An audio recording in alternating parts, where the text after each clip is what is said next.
Bismillahirrahmanirrahim. Bismillahirrahmanirrahim. Assalamualaikum warahmatullahi wabarakatuh. Alhamdulillahirabbil alamin. Wassalatu wassalamu ala asyrofil anbiya'i wal mursalin sayyidina Muhammadin wa ala alihi wa sahbihi ajma'in. Allahumma shalli ala Muhammadin sallallahu alaihi wasallam wa barik ala Muhammadin sallallahu alaihi wasallam wa rahmatullahi ala Muhammadin sallallahu alaihi wasallam wa syarra ma yaqnahu wa tawakkalu ala Muhammadin sallallahu alaihi wasallam. Rabbi shrah li sadri wa yassir li amri wahlul 'uqdatam min lisani yafqahu qawli. Amma ba'du. Baik berdiri ya.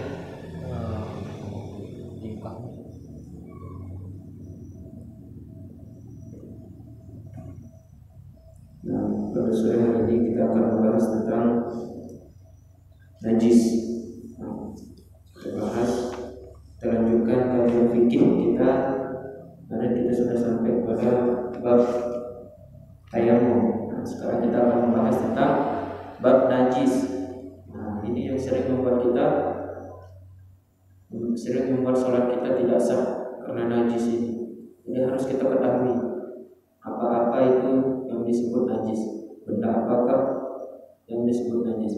Nah, jadi faslun fi bayanin najasati, pasal menjelaskan tentang beberapa najis.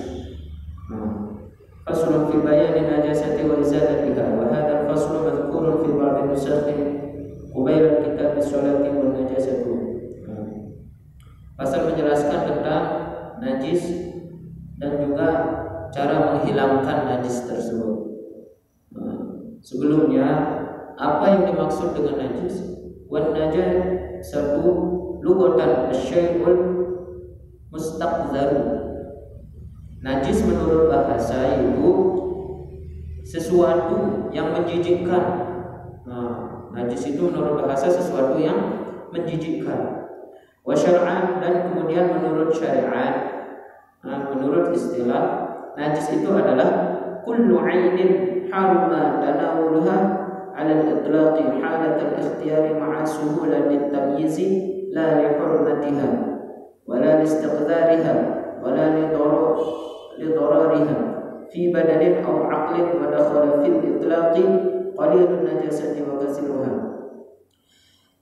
Sedangkan najis menurut istilah adalah, menurut syariat, setiap benda yang haram memakannya. Setiap benda yang haram memakannya itu disebut najis. Mana contohnya yang haram dimakan? Anjing dan babi. Itu keduanya itu haram dimakan. Berarti yang dua itu disebut hewan yang najis. Termasuk dia najis di sana. Yang dua itu babi dan anjing. Wa harumat tanawuluha 'ala al-itlaqi, secara mutlak haram dimakan secara mutlak. Mana juga contohnya najis. Kencing boleh enggak diminum? Tidak. Haram. Makanya disebut dia di sana najis.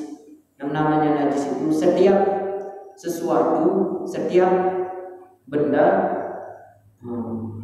yang haram dimakan secara mutlak, itu namanya najis. Halatul ikhtiyari ma'a suhulati tamyizi la li hurmatiha wa la li istiqdariha. Ketika boleh memilih serta mudah membedakan, bukan karena terhormatnya dan bukan pula karena menjijikkannya dan bukan karena mudaratnya, fi badanin, pada badan, au aqlin wa dakhala fil itlaqi, atau akal.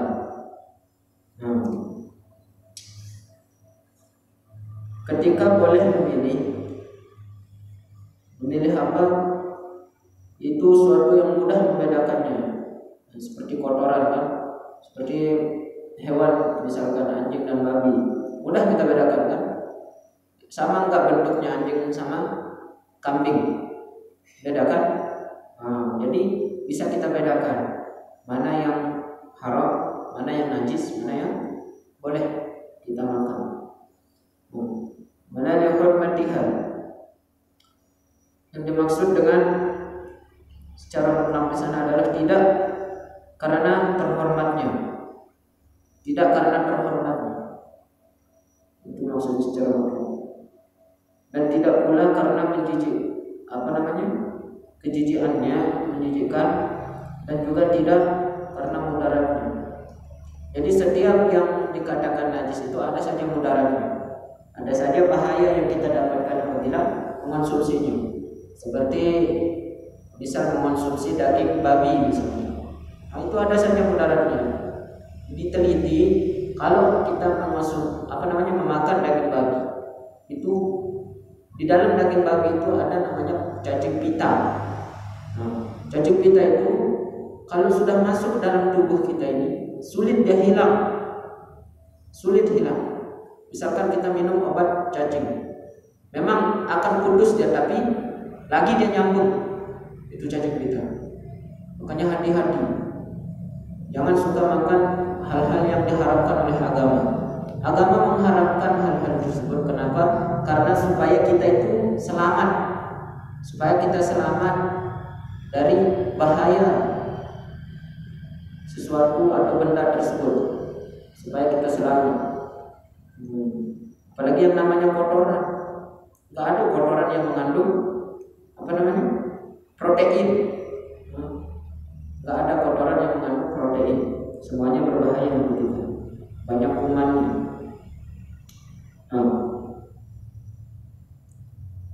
Wadakhala fil itlaq, dan masuk pula dalam kategori mutlak. Itlaq adalah qalilun najasati, itu najis yang sedikit, wa kasiruha, dan juga najis yang banyak. Walaupun sedikit, walaupun banyak, tetap itu dikatakan haram memakannya secara mutlak. Misal kalau di dalam hutan dia tidak ada makanan, di dalam hutan ini tidak ada makanan satupun, dilihat ada anjing berkeliaran, karena sudah lapar disembelih anjing itu, diambil makanannya sedikit, tetap itu dikatakan najis. Tetapi itu ada kebolehan, ada rukhsah, keringanan, supaya bisa tetap hidup. Kalau situasinya seperti itu darurat. Kalau nggak ada makanan satupun, misalkan dia berada di tempat yang sangat dalam di hutan, boleh dia makan apa yang dia temukan di sana, cukup untuk menyambung hidupnya supaya dia tidak mati kelaparan. Fa innaha tubihu tanawul najasati wa bisuhulati tamyizi aqludu dil mayyiti.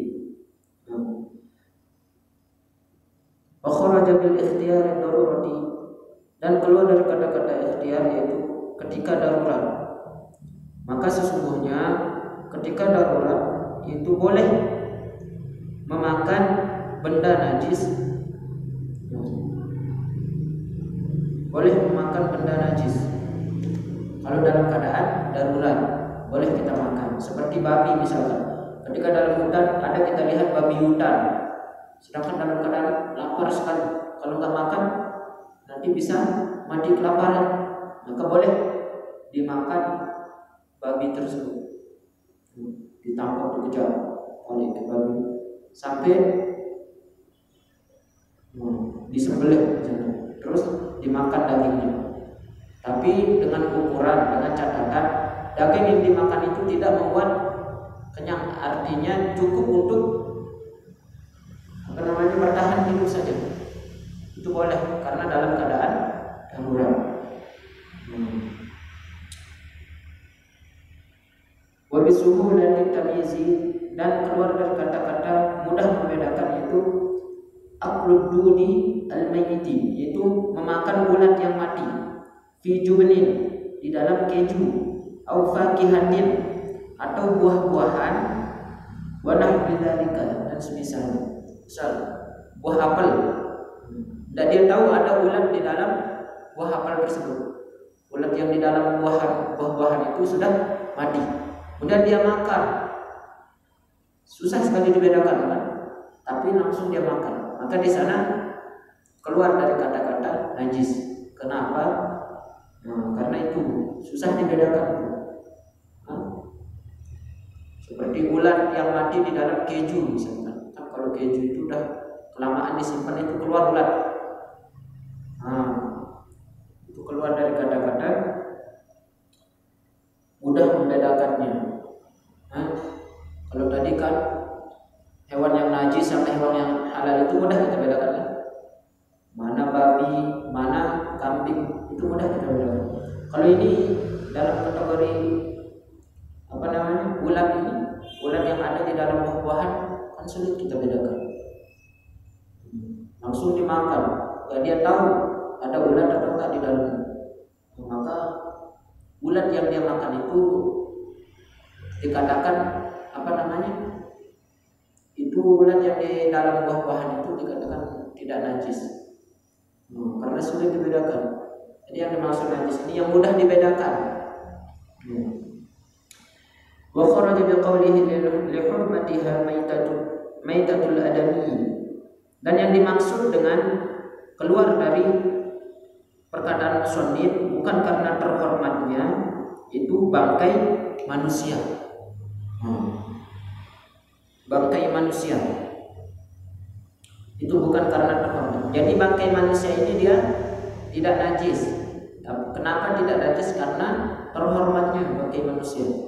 Manusia itu sudah mati. Jadi ada kisah ini. Seorang yang buta, orang Badui. Orang Badui itu maksudnya orang pedalaman di daerah Arab. Badui itu artinya orang pedalaman. Ada orang buta nih.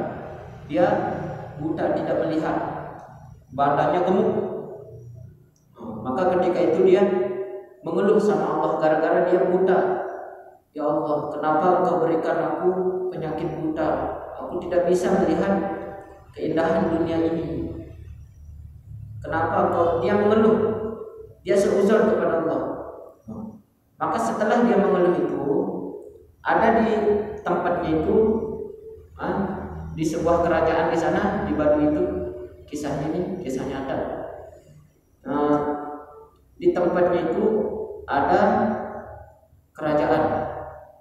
Rajanya itu adalah orang yang kanibal, memakan manusia. Dia memakan daging manusia. Raja yang kanibal ini memerintahkan prajuritnya untuk menculik orang-orang miskin, menculik rakyatnya yang miskin, yang orang-orang yang muda-muda itu yang diculik. Ketika diculik, ini yang buta ini ikut juga diculik sama prajurit raja yang kanibal ini, ikut dia diculik. Ketika sampai di istana, diberikan makan banyak oleh raja. Diberikan makan banyak, minum, dimanja-manjakan. Supaya apa? Supaya dagingnya itu semakin banyak. Jadi raja itu semakin kenyang dia makan daging manusia. Namanya dia raja kanibal. Maka setelah berbulan-bulan tibalah waktunya orang-orang yang diculik itu mau dibuat sop sama raja kanibal di Badui ini, orang Badui ini. Mau dibuat sop. Ketika dikumpulkan semuanya, dilihat mana yang tebal-tebal dagingnya itu, yang gemuk-gemuk, itu yang mau disembelih, dibuat sop di Badui. Ketika itu dilihatlah yang si buta ini, orang yang pernah mengeluh sama Allah. Dilihat, ini lumayan gemuk ini kan badannya, tapi gara-gara dia buta, raja yang kanibal ini tidak mau memakannya, dilepaskan begitu saja. Coba, dilepaskan yang buta ini, pemuda yang buta ini dilepaskan oleh raja kanibal ini. Gak jadi dimakan, gak jadi dibuat sate, sop, gak jadi. Maka ketika di jalan, langsung orang yang buta ini bersyukur. Ya Allah, untung Engkau memberikan aku penyakit buta, Seandainya tidak, maka aku habis dimakan oleh raja kanibal itu. Teman-temannya yang lain yang diculik itu habis dibuat hidangan. Coba. Cuma dia sendiri yang selamat. Itu makanya jangan suka seuzon sama Allah. Kalau diberikan ujian yang berat, diberikan cobaan, jangan suka seuzon. Husnuzon sama Allah. Contohnya seperti itu kan. Diberikan penyakit buta, karena sebab dia buta itulah dia selamat dari bahaya. Makanya belum tentu apa yang baik menurut kita baik menurut Allah, dan belum tentu yang buruk menurut kita, yang jelek menurut kita jelek menurut Allah. Hanya Allah yang tahu apa yang terbaik untuk kita. Hanya Allah yang tahu. Kita nggak diberikan sesuatu yang kita harapkan. Allah menyimpan sesuatu yang terbaik yang akan Allah berikan kepada hambanya yang taat. Makanya jangan suka seuzon sama Allah. Jangan suka berburuk sangka pada Allah. Sering-sering husnuzon, berbaik sangka. Misal diberikan penyakit sakit naik misalnya, sakit naik kan, husnuzon sama Allah. Oh ya Allah, Engkau memberikan saya sakit ya Allah, biarlah sakit ini menjadi penghapus dosa-dosa saya. Nah itu contohnya orang yang husnuzon. Dia tetap walaupun dia diberikan sakit, walaupun dia diberikan cobaan, ujian, tetap dia bersyukur kepada Allah. Masih belum seberapa itu ujiannya, ujian kita sama ujian atau cobaan yang Allah berikan kepada Nabi Ayub. Nabi Ayub itu semua tubuhnya dimakan sama ular. Contoh. Itu penyakitnya. Tapi tetap beliau tekun beribadah kepada Allah. Cobaan yang Allah berikan kepada Nabi Ayub, anak-anaknya meninggal dunia, istrinya habis meninggalkannya gara-gara sakit itu, hartanya ludes, terbakar. Itu yang Allah berikan cobaan kepada Nabi Ayub. Tapi gimana ekspresinya Nabi Ayub? Ditanya sama setan, wahai Ayub, kenapa kamu masih taat beribadah sedangkan kamu sudah tidak punya apa-apa? Kata setan ini. Maka Nabi Ayub menjawab, aku malu untuk meminta apa yang telah hilang dariku kepada Allah. Kenapa? Karena Allah sudah terlalu banyak memberikan aku nikmat. Makanya walaupun aku dalam keadaan sakit, aku tetap beribadah kepada Allah. Itu sebagai rasa syukurku karena sudah diberikan nikmat oleh Allah. Aku baru sakit 2 tahun, sedangkan nikmat yang Allah berikan itu 40 tahun katanya. Coba, nikmat yang Allah berikan 40 tahun, baru sakitnya cuma 2 tahun. Malu Nabi Ayub meminta kepada Allah supaya disembuhkan penyakitnya. Itu jawabannya Nabi Ayub. Ya kita baru sakit sehari saja sudah seuzon sama Allah. Baru sakit sehari saja, sakit kaki lagi, tertusuk duri balik, dan parah lagi. Aku kelapa sih keluhan. Oh sakit naik, gampang. Sakit gigi, naik sakit gigi kan? Nah, makanya jangan suka seuzon sama Allah. Ba'da min istiqdar al-mani wa nahmuhu wa binafi ad-darari al-hajar wan nabatu al-mudirru bi badanin aw aqlin. Dan keluar dari kata-kata tidak karena menjijikkan. Apa itu yang menjijikkan? Itu air mani. Nah, mani itu menjijikkan, tapi enggak najis. Menjijikkan mani itu, tapi enggak najis. Nah, itu yang dimaksud dengan ba'da min istiqzari, yang menjijikkan. Nah, jadi air mani itu tidak najis, suci di air mani. Jadi setiap yang keluar dari dua jalan, itu lubang depan dan belakang itu dihukumi najis, sekalipun kerikil syukur Pak. Sekalipun kerikil tetap najis kecuali air mani. Kecuali air mani itu yang tidak najis itu kalau keluar. Nah, tapi wajib mandi.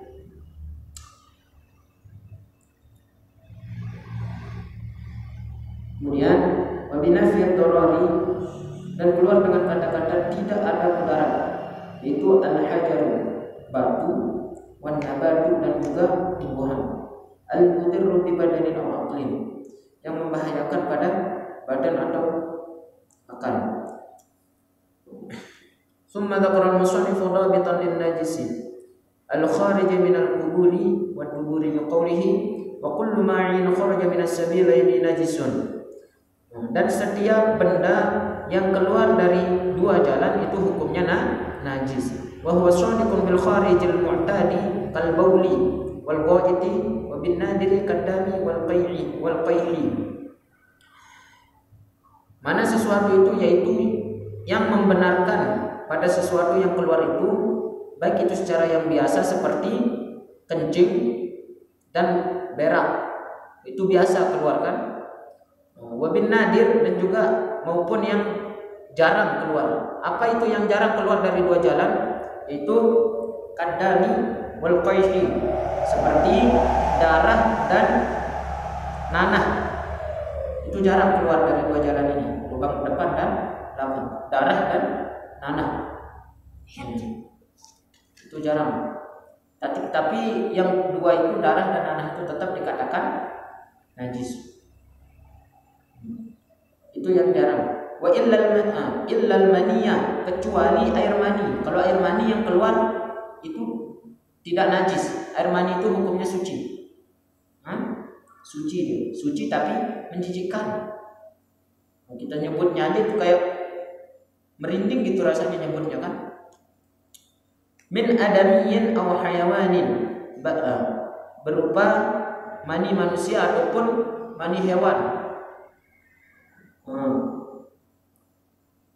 Ghairi kalbin wa khinzirin wa ma tawallada minhuma aw min ahadihima ma hayawanin tahirin. Jadi mani itu hukumnya suci kecuali maninya anjing dan babi.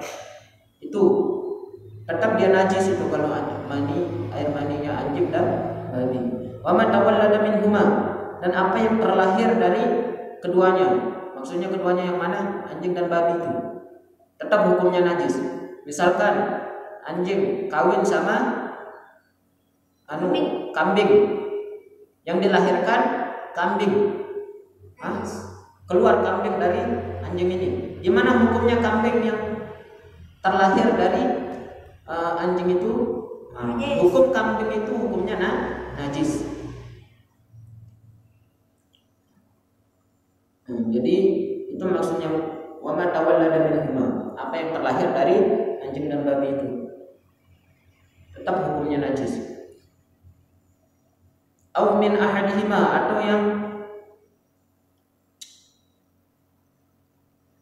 atau dari salah satu keduanya bersama hewan yang suci dan keluar dengan air, dengan benda-benda cair, yaitu ulat dan setiap yang sesuatu yang padat. La tuhiluhu al-ma'iddatu falaysa binajisin.